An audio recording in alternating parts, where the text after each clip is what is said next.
Namaste, my friends, and welcome to my YouTube channel. My name is Victor, and today I'm going to share with you 5 clear signs that you're experiencing the dark night of the soul. This is a phase of the awakening process, usually that will precede a very noticeable and transformative breakthrough. It's like a recalibration period. It's just very uncomfortable when you're in it. But it can be very comforting when you know that it's connected to something super positive and exciting, which is why I'm making this video. A lot of people I've been speaking with recently, in my opinion and perception, seem to be kind of going through this proverbial dark night.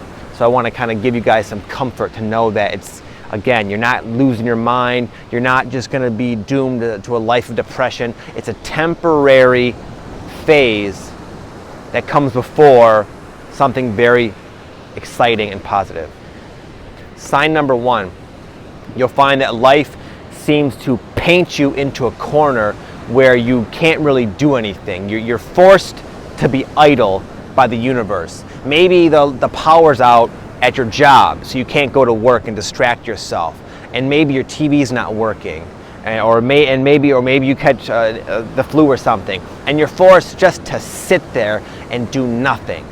There's a part of you that feels so uncomfortable and would just desperately long to go doing something, anything to distract you. Even if it's something not fun, if it's going to distract you, you'd prefer that. But it's not like that. A lot of people going through the dark night find that some way or another they're forced just to sit there and sulk in the misery of the dark night.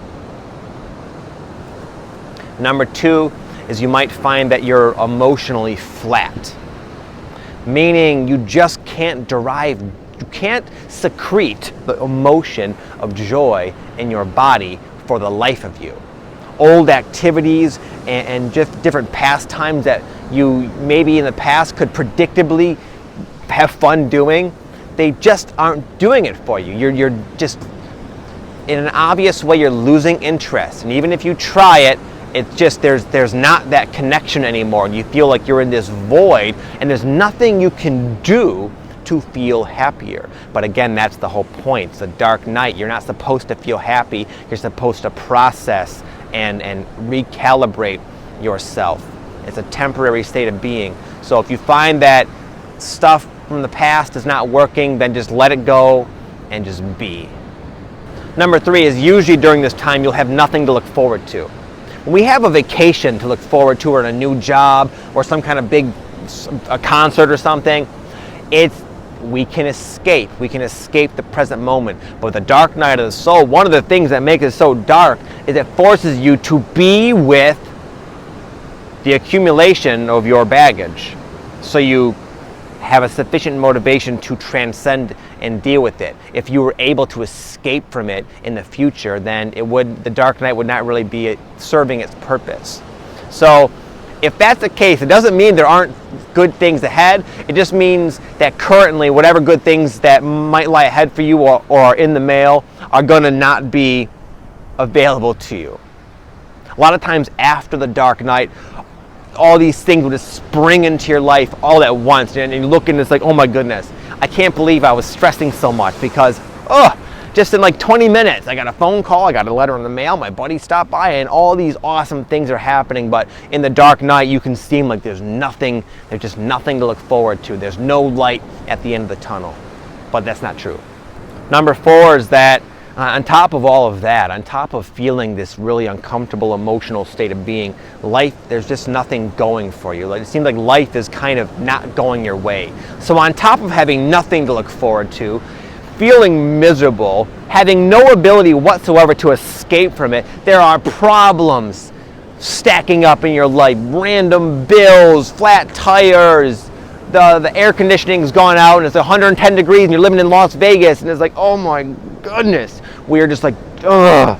You just want to scream and rage and you're just so filled with such angst.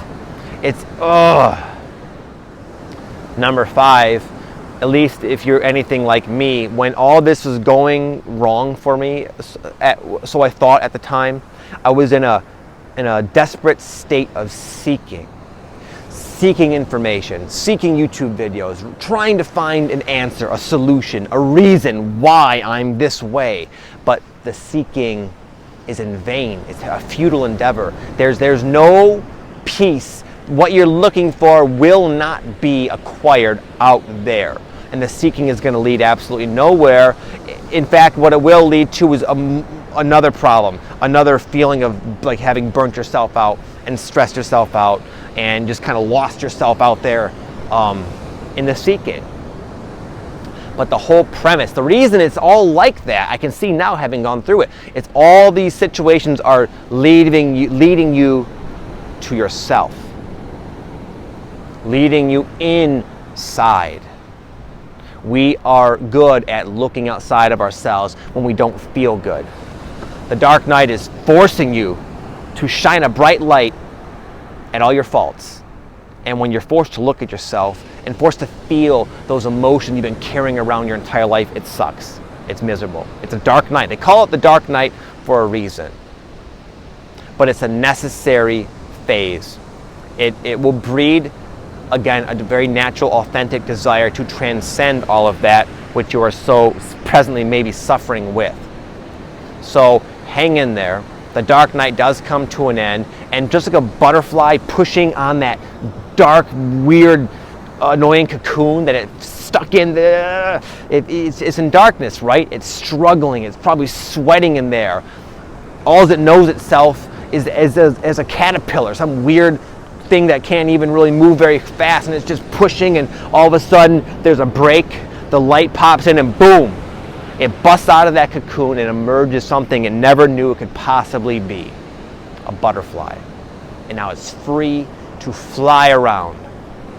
You will be free to fly around as well, my friend. I promise you this. Hang in there, just sit there, be with yourself, and that butterfly analogy is very accurate for exactly who you are and what this represents for you right now in your life. So I hope this video can help you, my friends. Good luck with everything. You know I'm here for you. My name is Victor again. Have an amazing day. Namaste.